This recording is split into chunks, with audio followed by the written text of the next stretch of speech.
Here I am, southeast Ecuador, checking out the water in the pond.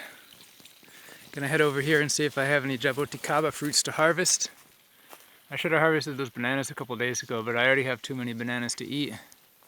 So, check out what's going on over here. Newly planted vetiver hedge. All the Mexican sunflower here for chop and drop, making some mulch.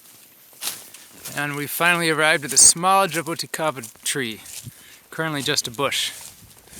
And so we can see, moving in here, there's a whole bunch of fruits on it, and some of them are ripe. Looks like I'm gonna have to pick some of those and eat them. Pretty delicious fruit. Some of you probably haven't tried Jaboticaba, some of you have. There's a whole bunch here. It's really great fruit. So they're popping off here. So because I planted this Jaboticaba tree a couple years ago, now I have fruit. And there's a lot of people that want to grow their own food and live off the land, you know, to defeat the NWO, escape the apocalypse, all that, but they just can't bring themselves to do it. They just, like, 4 years ago I would meet some people like every so often. Oh, we're traveling the world trying to find a place to settle down. We're trying to find a community to join in. They're like community hopping between intentional communities. And just get back in touch with them a few years later, and they're still doing the exact same thing. They're still just traveling around the world, and whether they have too much money, too much savings, or their parents are funding it, or whatever. And these people just live perpetual traveler lifestyles forever, and they never settle down. If that's you, think about what direction the world is heading in, Maybe you should have settled down a couple of years ago. It's not too late. If you had started planting fruit trees a few years ago, you'd have fruit by now. You could keep on waiting and traveling around the world until it's not possible to travel anymore, but I think people just can't make decisions. They're too scared to buy land because they're worried it's not perfect. They travel to 15 different intentional communities around the world, but they never find the one that's just perfect for them. They look at dozens and dozens of land for sale in 3 or 4 or 5 different countries. They just can't make up their mind, for years. There's something going on there, I don't know what. I made up my mind a long time ago. It's not that hard to make up your mind, and you just put up with whatever comes up. And yeah, so finally the carambola tree, after a long wait, finally has some flowers on it. They weren't stressed enough. I had all this mulch around them, but now we're actually gonna take the mulch piles off of this one and put it all around the white sapote over there. Just make the ground completely bare around it. And it's gonna be stressed. It's gonna put a whole bunch more flowers out and a whole bunch more fruit. Another star fruit right over here. These are grafted ones.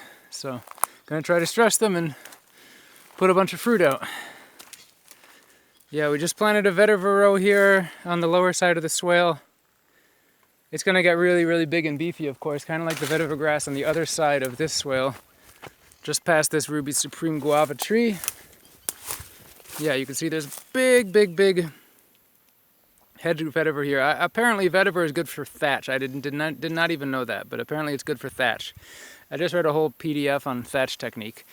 If the industrial society breaks down totally and you can't buy those nice metal roofing panels anymore and you need to replace your roof, hopefully you constructed your house with a 45-degree roof pitch so that you can just plant vetiver grass and install a thatch roof. Of course, you can also do it with palms and stuff like that, but the problem with the native palms around here, they're not so fast growing. You have to walk for hours around the forest to harvest any meaningful number of them. But the vetiver hedges that I have everywhere, you can see I have another one over there that kind of curves around below the house. All that vetiver just got to get like 80 centimeters high, and very easy to grow a huge amount of it that you can use for thatch roofs.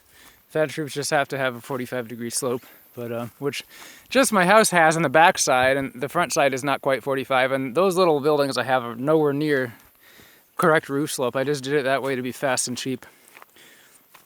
Anyways, that's all I got to share with you all today. I'm going to go harvest those Jaboticabas and eat them.